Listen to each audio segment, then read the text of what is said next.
अम्मा बाद अऊज़ु बिल्लाहि मिनश शैतानिर रजीम बिस्मिल्लाहिर रहमानिर रहीम। हमारा आज का सबक सूरह बकरा के रुकू नंबर 3 के बारे में है। आज हम सिर्फ एक ही रुकू पढ़ेंगे क्योंकि आज के सबक में हमारे तफसीर ज़्यादा है। तो शुरू करते हैं अपने सबक को। आज हम सबसे पहले आपको बताएंगे बनी इसराइल के तारुफ के बारे में कि बनी इसराइल कौन थे। चूँकि आइंदा आयत में बनी इसराइल का जिक्र आ रहा है और कई रुकू में इनकी शरारतें मज़कूर हैं और सूरह बकरा के अलावा भी कुरान मजीद में जगह जगह इनका तज़किरा है, इसलिए बनी इसराइल का तारुफ तफसील से कराया जाएगा ताकि इनसे मुताल्लिक़ मज़ामीन के समझने में आप लोगों को आसानी हो। हज़रत इब्राहीम अलैहिस्सलाम का वतन और औलाद।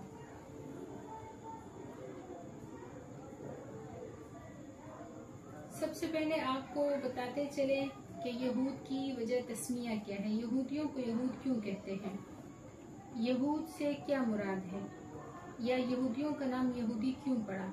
तो यहूद, इसके बारे में उलमाए मुफस्सिरीन फरमाते हैं कि यहादा यहूद तौबा करने के माने में आता है। चूँकि इन लोगों ने गाय के बछड़े की इबादत से तौबा की थी, इसलिए इनको इन लफ्जों में याद किया जाता है।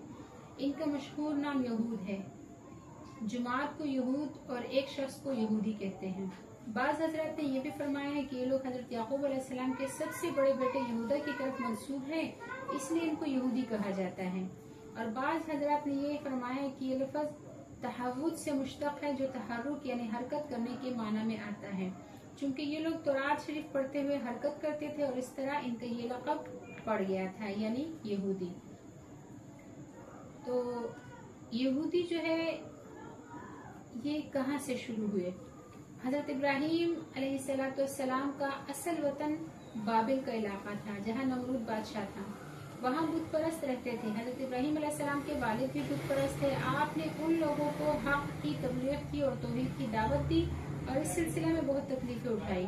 उनकी पूरी कौम उनकी दुश्मन हो गई, यहाँ तक कि उनको आग में डाला गया। उनके वाक़यात जगह जगह कुरान पाक में मज़कूर हैं।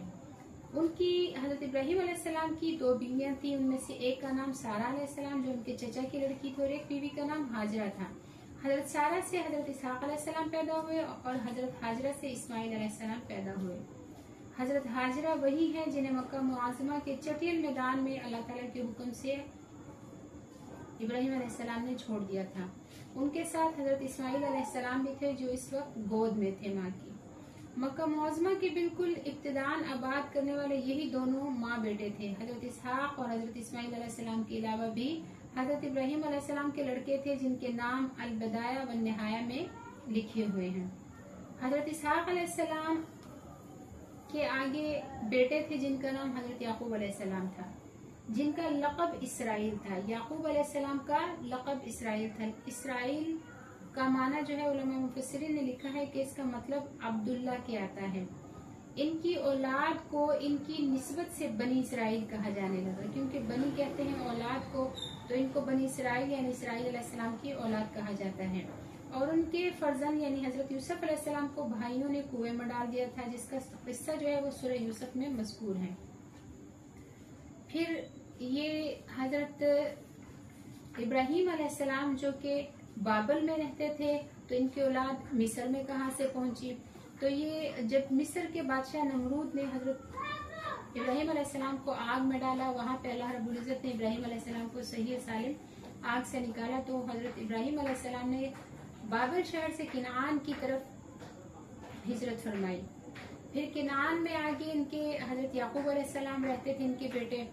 फिर हजरत याकूब अलैहिस्सलाम के 12 बेटे थे, जो हजरत यूसुफ अलैहिस्सलाम के ज़माने इक़्तिदार में मिस्र में जाकर रहने लगे। जब वो किनान में कहत आया और ये हजरत यूसुफ अलैहिस्सलाम से मदद लेने के लिए गए, और आगे सूरह यूसुफ में वाक़या आएगा इंशाअल्लाह अज़ीज़। तो यूसुफ अलैहिस्सलाम ने इनसे कहा कि अपने वालिदैन और अपने भाइयों को यहाँ ले आओ। तो वो वहाँ से किनान से चलकर मिस्र में आबाद हो गए। जब हजरत यूसुफ अलैहिस्सलाम की हो गई, तब भी ये लोग मिस्र ही में रहते रहे। पुश्त हा पुश्त वहाँ रहने से उनकी नस्ल भी बहुत ज्यादा हो गई और 12 भाइयों की औलाद जो 12 कबीलों में मुनक़सिम थी, मजमूई हैसियत से उनकी तादाद 6 लाख तक पहुँच गई थी। इन लोगों का असल वतन किनान था, जो फलस्तीन का इलाका है। हजरत इब्राहिम अलैहिस्सलाम अपना असल वतन यानी बाबल छोड़कर हिजरत फरमा कर इस इलाके में आबाद हो गए थे। हजरत इस्माइल अलैहिस्सलाम की औलाद मक्का मुअज़्ज़मा में आबाद रही और वहीं पर बढ़ती रही, और हजरत इसाक अलैहिस्सलाम की नस्ल अव्वलन किनान में फिर मिस्र में आकर आबाद हो गई, जो हजरत याकूब अलैहिस्सलाम की औलाद पर मुश्तमिल थी। जब हजरत यूसुफ अलैहिस्सलाम की वफात हो गई तो इन लोगों के इक़्तिदार में कुछ भी हक व हिस्सा ना रहा। चूँकि ये लोग मिस्र के असल बाशिंदे नहीं थे, अजनबी कौम के थे, इसलिए मिस्री कौम यानी कब्ती कौम के अफराद इन लोगों से बड़ी बड़ी बिगाड़े लेते थे और उनको बुरी तरह गुलाम बना रखा था। हद ये है कि इनके लड़कों को ज़िबा कर देते थे और ये उनके सामने आजिज थे, उनके सामने कुछ नहीं कर सकते थे। गुलामी की ऐसी बदतरीन मिसाल दुनिया की तारीख में किसी कौम की नहीं मिलती। अल्लाह जल्ले शानहू ने बनी इसराइल में से हजरत मूसा अलैहिस्सलाम को पैदा फरमाया, जिन्होंने उस जमाने के जालिम और जाबिर तरीन बादशाह फिरऔन को अल्लाह ताला पर ईमान लाने और अल्लाह ताला का दीन कबूल करने की दावत दी। हजरत मूसा अलैहिस्सलाम ने उससे ये भी कहा कि बनी इसराइल को हमारे साथ भेज दे। ना ही उसने हक की दावत को कबूल किया और न बनी इसराइल को इनके साथ भेजने पर राजी हुआ, और उसने ऐलान किया कि अना रब्बुकुमुल आला, कि मैं तुम्हारा सबसे बड़ा रब हूँ। बिलाखिर हजरत मूसा अलैहिस्सलाम अल्लाह के हुक्म से रातों रात मिस्र से निकल गए और समंदर तक पहुँच गए। जब सुबह हुई और फिरऔन को इल्म हुआ तो वो अपने लश्कर के साथ इनके पीछे लगा और समंदर पर पहुँच गया। हजरत मूसा अलैहिस्सलाम ने अपनी आसा मुबारक समंदर पर मारी, जिससे समंदर फट गया और इसमें रास्ते बन गए, और बनी इसराइल के चूंकि 12 कबीले थे और 12 रास्ते बन गए तो वो इन रास्तों से पार हो गए। इनको देखकर फिरऔन ने भी अपने लश्करों को समंदर में डाल दिया। जब फिरऔन और इसका लश्कर बीच समंदर में आ गया तो अल्लाह जल्ले शानहू ने समंदर को मिला दिया आपस में।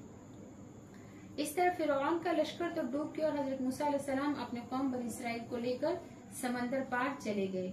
फिरऔन भी इस अजीम हादसा में गर्क हुआ और मर गया, मगर अल्लाह ताला ने इसकी लाश को महफूज रखा, जो अब भी मिस्र के अजायब घर में बताई जाती है। इबरत के लिए इसकी लाश को महफूज फरमाया ताकि लोग खुदाई के झूठे दावेदार का अंजाम देख लें। जैसे कि अल्लाह रब्बुल इज्जत कुरान पाक में फरमाते हैं, फल यौमा नुनज्जीका बिबदनिका, आज के दिन फिरऔन हम तुम्हारे बदन को निजात दे देंगे, लितकूना लिमन खल्फक आया, ताकि तू तेरे पीछे जो आने वाले लोग हैं उनके लिए तो एक निशान बन जाए, निशान इबरत। फिर बनी इसराइल तो समंदर से पार चले गए, लेकिन अब सवाल ये था कि कहाँ जाकर बसे। अपने ही इलाके में जाना था और वो इलाका बहुत दूर भी नहीं था, यानी किनान जाना चाहते थे। आखिर वहीं से इनके बाप दादा ही तो मिस्र में आए थे, लेकिन ये चले तो उनको अपने वतन पहुंचने में 40 साल लग गए। हजरत मूसा अलैहिस्सलाम को सताते रहे, मैदान तीह में ये लोग रहे। मैदान तीह में 40 साल सरगर्दा फिरते रहे। सुबह को जहाँ से चलते थे शाम को वहीं पहुंच जाते थे। हजरत मूसा अलैहिस्सलाम को तौरात शरीफ मिली, वो कोहे तूर पहाड़ पर तौरात शरीफ लेने गए तो पीछे इन लोगों ने बछड़े की परस्तिश और इबादत शुरू कर दी। हजरत मूसा अलैहिस्सलाम से कहा कि हम तो तुम्हारी बात जब मानेंगे, यानी मूसा अलैहिस्सलाम हम आपकी बात तब मानेंगे जब हम अल्लाह ताला को अपने सामने देख लेंगे। फिर एक तो ये सरकशी की, दूसरा ये कि इनके लिए अल्लाह रब्बुल इज्जत की तरफ से ग़िज़ा के तौर पे मन और सलवा आता था। मूसा अलैहिस्सलाम से कहने लगे कि हम एक खाने पर सब्र नहीं कर सकते, हमको सब्जी, प्याज, खीरा वगैरह चाहिए। जब तौरात शरीफ लेकर मूसा अलैहिस्सलाम तशरीफ लाए तो उन्होंने मानने से इनकार कर दिया, लिहाजा कोहे तूर पहाड़ उखाड़ कर उन पर साहिबान की तरह खड़ा कर दिया गया। ये सारे वाक़यात इसी मैदान में पेश आए, जिसमें 40 साल हैरान और सरगर्दान गुजारे इन लोगों ने। फिर हजरत मूसा अलैहिस्सलाम की वही वफात हो गई। उनकी वफात के बाद हजरत यूशा बिन नून अलैहिस्सलाम के ज़माने में उनके इलाका फतह हुआ और बैतुल मक़दस में दाखिला नसीब हुआ। इनको हुक्म था कि खताओं की माफ़ी मांगते हुए आजिज़ी के साथ दाखिल हों, लेकिन उन्होंने इसके खिलाफ वर्जी की। बनी इसराइल के ये वाक़यात जो है मुख्तलिफ मौक़े में कुरान मजीद में आएंगे इंशाअल्लाह। बनी इसराइल को यहूद भी कहा जाता है, जैसे कि शुरू में आपको बता दिया है।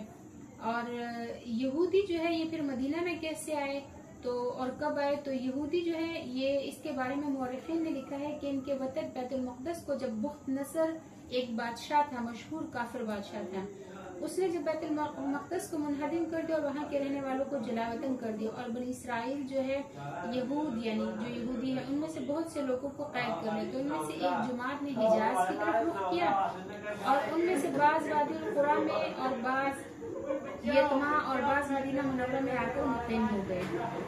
यहाँ पहले से कुछ लोग बनी जुरहम के और कुछ बकाया अमालका के आबाद थे, कौम अमालका के। उन्होंने खजूरों के बाग लगा रखे थे और खेतियां करते थे।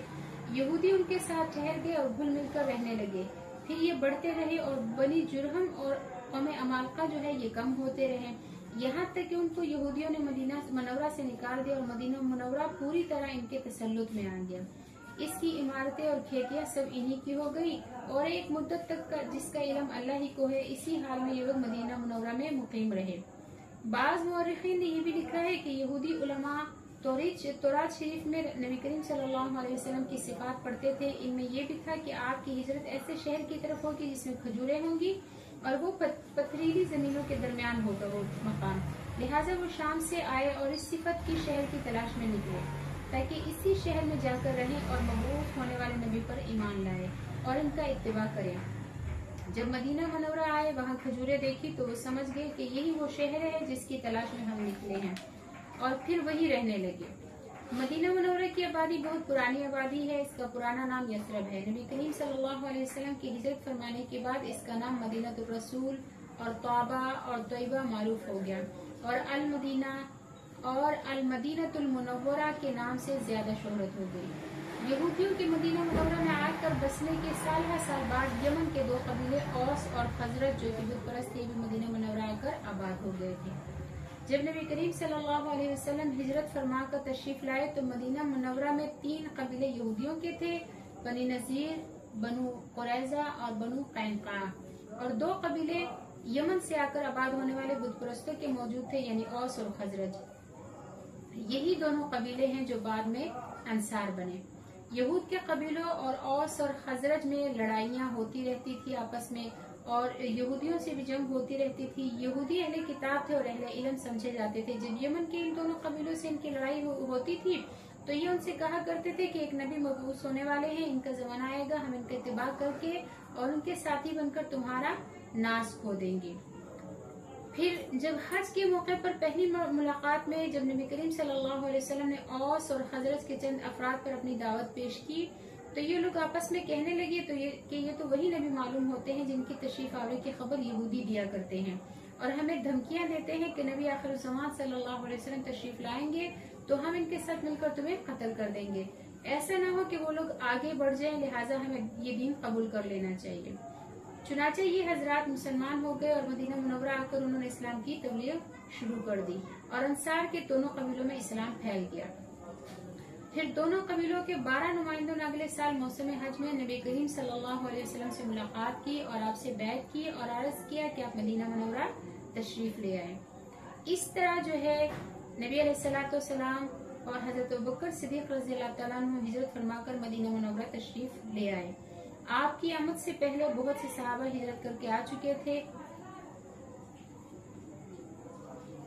और ये सारी बातें जो है तारीख और सीरत की किताबों में भी लिखी हुई हैं। फिर नबी करीम सल्लल्लाहु अलैहि वसल्लम जब मदीना मुनव्वरा तशरीफ ले आए तो यहूदी ये जानने के बावजूद कि आप नबी हैं और अलामात पूरी उतर रही हैं जो नबी आखिर ज़मान सल्लल्लाहु अलैहि वसल्लम के बारे में मालूम थी, उसके बावजूद मुनकर हो गए और आपको नबी और रसूल मानने और इस्लाम कबूल करने से इनकार कर दिया। इनको औस और खजरत के लोगों ने तवज्जो दिलाई और कहा कि अल्लाह से डरो और इस्लाम कबूल करो। तुम ही तो कहा करते थे कि एक नबी आएंगे और हम उनके साथ मिलकर तुमसे जंग करेंगे और तुम उनकी सिफात बयान भी करते थे, अब क्यों मुनकर हो रहे हो? लेकिन इन लोगों ने एक ना सुनी और सिवाय चंद आदमियों के जिनमें हजरत अब्दुल्ला बिन सलाम रज़ियल्लाहु तआला अन्हु का नाम ज्यादा मशहूर है, सिवाय इन चंद आदमियों के यहूदियों ने इस्लाम कबूल नहीं किया और तरह तरह की बातें बनाते रहे और कट हुज्जती पर उतर आए। हसद और दुश्मनी पर कमर बांध ली। इस्लाम और दाए इस्लाम सल्लल्लाहु अलैहि वसल्लम की मुखालफत में बढ़ चढ़ कर हिस्सा लेते रहे और अहद तोड़ते रहे। आज तक उनके सारे कबीलों और खानदानों का यही हाल है। तो ये तो था जी बनी इसराइल का तारुफ। अब आगे चलते हैं अपने सबक की तरफ। यहाँ पर अल्लाह रब्बुल इज्जत इरशाद फरमाते हैं, या बनी इसराइल, ए बनी इसराइल, उज़कुरू याद करो नेमती अल्लती, मेरी उन नेमतों को अनअमतु जो मैंने नाम किया अलैकुम तुम पर, व औफू और पूरा करो बिअहदी मेरे वादे को, ऊफी तुम्हें पूरा करूंगा बिअहदिकुम तुम्हारे वादे को,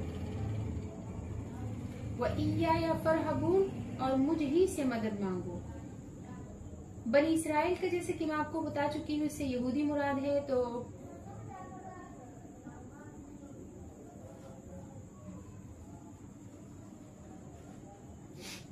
बनी इसराइल मदीना मनौरा में और खैबर में और शाम में और इनके अलावा मुख्तलिफ इलाकों में आबाद थे। नबी करीम सल्लल्लाहु अलैहि वसल्लम अरबी थे। आपकी बसत तो सारे इंसानों के लिए है, लेकिन आपके अव्वलीन मुखातिबीन मक्का मुआज़मा के रहने वाले थे और वहाँ से हिजरत फरमाई तो मदीना मुनव्वरा में औस और खजरज और यहूदियों के तीन कबीले सामने थे। औस और खजरज तो मुसलमान हो गए, लेकिन यहूदियों में से सिर्फ चंद अफराद ने इस्लाम कबूल किया, जैसे कि पहले जिक्र हो चुका है। तो कुरान मजीद में अल्लाह ताला ने यहूदियों को खुसूसी खिताब भी फरमाया है और उनको अपने इनामात और हसानात भी याद दिलाए हैं।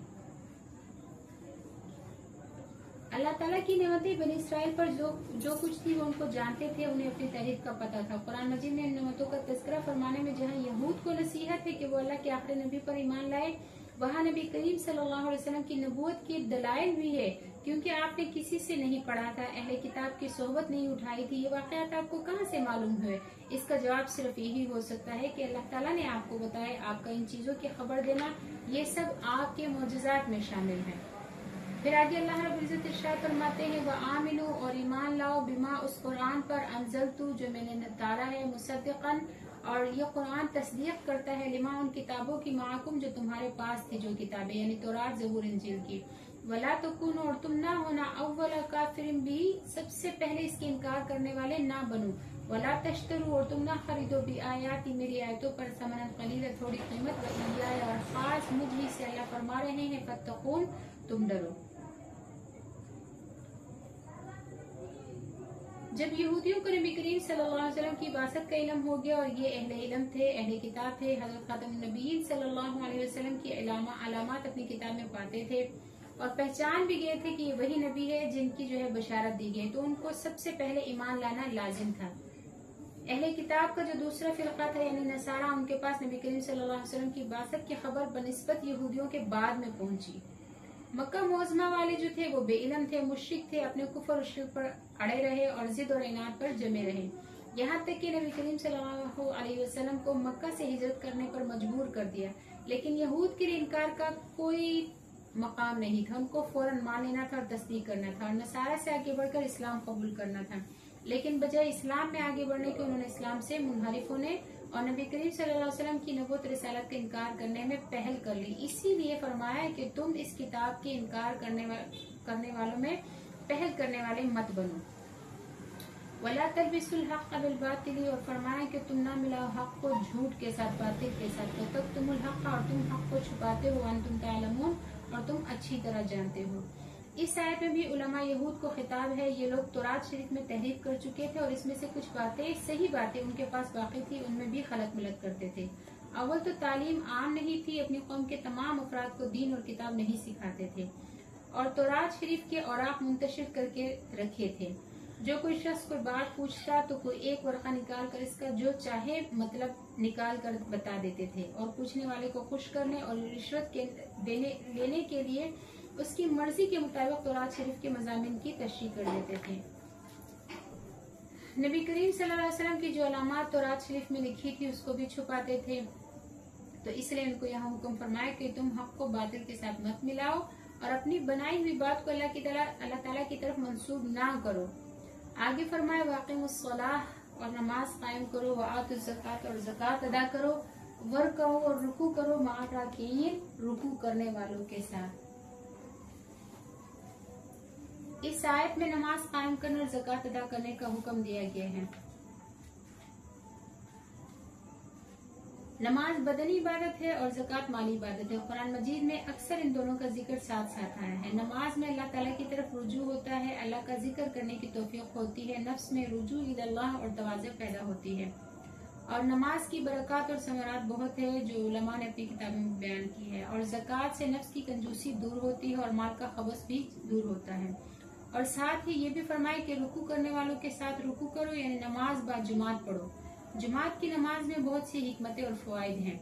एक बहुत बड़ा फायदा ये है कि बाजुमात नमाज पढ़ने से इसका सवाब बढ़ जाता है और एक नमाज का सवाब 27 नमाजों के सवाब के बराबर मिलता है।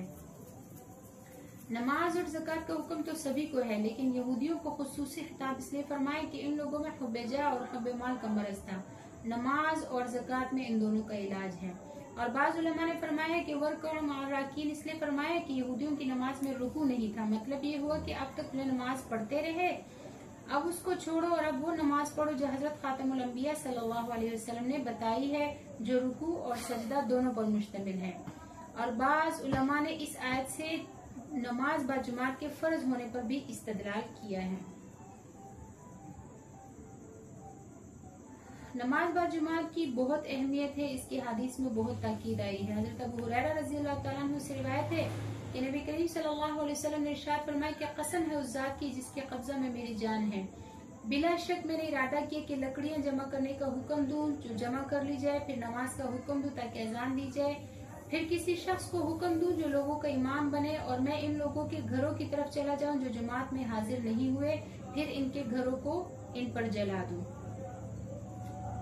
तो नमाज बाजुमात यानी मस्जिद में जाकर नमाज पढ़ना, इसकी बहुत बड़ी फजीलत है। अल्लाह ताला हमें भी यानी हमारे मर्दों को भी नसीब फरमाए। आगे अल्लाह ताला फरमाते हैं अतामुरुना नासा, क्या तुम हुक्म देते हो लोगों को बिलबिर नेकी के, वतनसौना अनफुसकुम और अपने आप को भुला देते हो, वअंतुम ततलूनल किताब और तुम किताब की तिलावत भी करते हो, अफला ताक़िलून, क्या तुम अक्ल नहीं रखते। इस आयत के शान नज़ूल के बारे में हजरत इब्न अब्बास रज़ियल्लाहु तआला अन्हु फरमाते हैं कि नबी करीम सल्लल्लाहु अलैहि वसल्लम एक यहूदी लड़के की अयादत के लिए तशरीफ ले गए जो आपकी बहुत खिदमत किया करता था। आप तशरीफ लाए और इसके सर के पास तशरीफ फरमा हो गए और उसको इस्लाम की दावत दी। उस बच्चे ने अपने बाप की तरफ देखा जो वहाँ मौजूद था। इसके बाप ने कहा कि अबुल कासिम सल्लल्लाहु अलैहि वसल्लम की बात मान ले। चुनाचे उसने इस्लाम कबूल कर लिया और आप वहीं से कहते हुए बाहर तशरीफ लाए कि सब तारीफ अल्लाह के लिए है जिसने इसे दोज़ख से बचा दिया।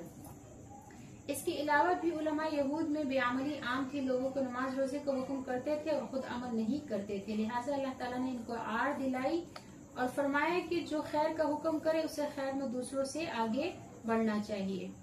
यहाँ ये बात अगरचे यहूदियों की बेअमली जाहिर करने के लिए बयान की गई है, लेकिन इसका हुक्म सबके लिए आम है कि जो भी कोई शख्स लोगों को भलाई का हुक्म करे और गुनाहों से रोके और खुद बेअमल होगा तो उसका अंजाम बुरा होगा।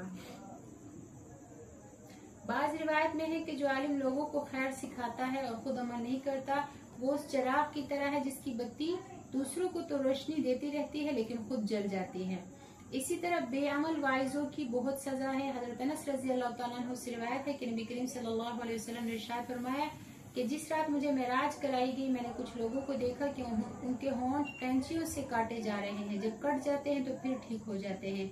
मैंने जिब्राइल अलैहिस्सलाम से पूछा कि कौन लोग हैं, उन्होंने कहा कि आपकी उम्मत के खतीब हैं जो लोगों को भलाई का हुक्म देते हैं और अपनी जानों को भूल जाते हैं, हालांकि वो किताब पढ़ते हैं कि उनको समझ नहीं है। मज़कूरा पाला जो आयात और हदीस बयान हुई है, इनका मकसद ये है कि अमर बिल मारूफ और नही अनिल मुनकर यानी नेकियों का हुक्म करे और बुराइयों से रोके और खुद भी इस पर अमल करे। ये मतलब नहीं है कि ना अमल करे, ना अमल बिल मारूफ करे, ना नही अनिल मुनकर करे। मुबल्लिग और मुस्लिह को अमल की तरफ मुतवज्जा फरमाया गया है। ये मतलब नहीं कि जो अमल ना करे वो दूसरों को भी हुक्म ना करे। अगली आयत जो कि हमारे रुकू की आखिरी आयत है, इसमें अल्लाह रब्बुल इज्जत इरशाद फरमाते हैं वस्तईनु और मदद मांगो बिस्सब्र सब्र के साथ, व सलाह और नमाज के साथ, व इन्नहा लकबीरतुन और बेशक ये सब्र और नमाज बहुत बड़ा काम है, इल्ला मगर नहीं है, दुश्वार गुजार है लेकिन नहीं है, अलल खाशिईन उन लोगों पर जो खुशू करने वाले हैं। फिर आगे अल्लाह रब्बुल इज्जत इरशाद फरमाते हैं खाशिईन कौन है, उनकी सिफात अल्लाह बयान फरमाते हैं। अल्लाह ताला फरमाते हैं अल्लज़ीना खाशिईन वो लोग हैं यज़ुन्नूना जो गुमान करते हैं अन्नहुम की बेशक वो मुलाकात करेंगे रब्बिहिम अपने रब से, अन्नहुम इलैहि राजिऊन और बेशक वो अपने रब की तरफ रुजू करने वाले हैं। इस आयत शरीफा में सब्र और नमाज के जरिए अल्लाह ताला से मदद मांगने का तरीका बताया है। लफ्ज़ सब्र जो है ये 3 माना में आता है। अव्वल ये है कि ताआत पर जमे रहना, खासकर फराइज और वाजिबात को पाबंदी से अदा करना, ये भी सब्र में आता है। दोम है गुनाहों से पूरी तरह एहतमाम के साथ बचना, और तीसरा है जो मसाइब और मुश्किलात दरपेश हो उन पर सब्र करना। आम तौर से लोगों में ये तीसरा माना ही ज्यादा मारूफ है, यानी मुश्किलात और मसाइब पर सब्र करना। तीनों किस्म का सब्र अल्लाह ताला की मदद को लाने वाला है। जिंदगी में अमूमन सब्र के मौका पेश आते रहते हैं। इबादत भी सब्र ही से अदा होती है। नफ्स इबादत के लिए तैयार नहीं होता اگر تیار ہوتا ہے تو صحیح طریقہ سے ادا کرنے سے بچتا ہے. تو اس لیے صبر اور صلات کے ذریعے مدد طلب کرنے کا حکم فرمائیے. دونوں چیزیں اللہ تعالیٰ کی مدد لانے میں بڑا دخل رکھتی ہیں. حضرت حذیفہ رضی اللہ تعالیٰ عنہ روایت فرماتے ہیں کہ غزوہ خندق کے موقع پر نبی کریم صلی اللہ علیہ وسلم کے پاس میں آیا تو میں نے دیکھا کہ آپ علیہ السلام چادر اوڑھے ہوئے نماز پڑھ رہے تھے، اور آپ کی عادت تھی کہ جب کوئی مشکل درپیش ہوتی تھی تو نماز پڑھنے میں لگ جاتے تھے. نماز کی تھوڑی سی اہمیت یہاں پہ بیان کرتے چلتے ہیں. نماز میں ظاہر و باطن سب عبادت میں لگ جاتا ہے. یہ ظاہری طہارت اور باطنی تزکیہ دونوں کو شامل ہے. کچھ نہ کچھ مال بھی خرچ ہوتا ہے، جیسے وضو کرنا، وضو کے لیے پانی لینا، اور سطر کے لیے کپڑوں کا اہتمام کرنا، تو اس میں کچھ خرچہ ہوتا ہے. اگر صحیح طریقے پر نماز پڑھی جائے تو دل اور اعضاء نماز کی طرف متوجہ ہو جاتے ہیں. اس میں شیطان سے مقابلہ ہے اور حق تعالی شانہ سے مناجات ہے، تلاوت قرآن ہے، توحید اور رسالت کی گواہی ہے. نفس کو اس کے تقاضوں سے روکنا ہے. اس میں چلنا پھرنا، کھانا پینا اور بات کرنا ممنوع ہے. نماز کے بہت سے فضائل اور فوائد ہیں. اگر نماز کو ٹھیک طرح سے پڑھا جائے، فرائض کی پابندی کی جائے، سنتوں کا اہتمام کیا جائے، نوافل کی طرف دھیان دیا جائے تو ضرور اللہ تعالیٰ کی مدد آتی ہے اور اللہ تعالیٰ کی رحمتیں بندے کی طرف متوجہ ہوتی ہیں. آگے پھر فرمائے کہ خشوع والے کون ہیں؟ تو فرمائے کہ خشوع والے وہ لوگ ہیں جو یقین رکھتے ہیں کہ وہ بے شک اپنے رب سے ملاقات کرنے والے ہیں، اور یہ کہ وہ اس کی طرف لوٹنے والے ہیں. اس میں یہ بتایا ہے کہ خشوع ان لوگوں کو حاصل ہوتا ہے جنہیں اس بات کا یقین ہے کہ ان کو موت کے بعد دوبارہ اٹھنا ہے اور میدان قیامت میں حاضر ہونا ہے اور بارگاہ خداوندی میں پیشی ہونی ہے اور اپنے پروردگار کی طرف لوٹنا ہے. جس کو ان باتوں کا یقین ہوگا وہ نماز قضا بھی نہ کرے گا، بے وقت بھی نہیں پڑھے گا، اچھی نماز بھی پڑھے گا، اور اس کو خشوع کی کیفیت بھی حاصل ہو جائے گی. رکوع سجدہ بھی ٹھیک کرے گا، اس کی تلاوت بھی صحیح ہوگی. در حقیقت جسے یہ یقین ہو کہ نماز آخرت میں نجات کا ذریعہ بنے گی، اور نماز قبول ہوئی تو اور نیکیاں بھی قبول ہوں گی، یہ نماز رد ہوئی تو دوسرے اعمال بھی رد ہو جائیں گے، اور یہ کہ میری نماز کا ثواب مجھے کو ملنا ہے اور اس کی وجہ سے بڑے بڑے انعامات نصیب ہوتے ہیں، تو ایسا شخص بے وقت کبھی بھی نماز نہیں پڑھے گا، جلدی جلدی نماز نہیں پڑھے گا، اور رکوع سجدہ میں کمی نہیں کرے گا. اللہ رب العزت ہمیں بھی جو ہے خشوع اور خضوع کے ساتھ نمازیں پڑھنے کی توفیق عطا فرمائے، اور اللہ تعالی ہمیں خاشعین کے ساتھ شامل فرمائے. اگر آج کے سبق کی آپ کو سمجھ لگی ہو تو اس کو لائک کر دیجئے گا، سبسکرائب کر دیجئے گا، اور آگے اپنے ساتھیوں کے ساتھ بھی شیئر کر دیجئے گا. دعا کیجئے کہ اللہ رب العزت ہمارے اس کام کو دنیا اور آخرت میں کامیابی اور قبولیت کا ذریعہ بنائے. وآخر دعوانا ان الحمد للہ رب العالمین. السلام علیکم ورحمۃ اللہ وبرکاتہ.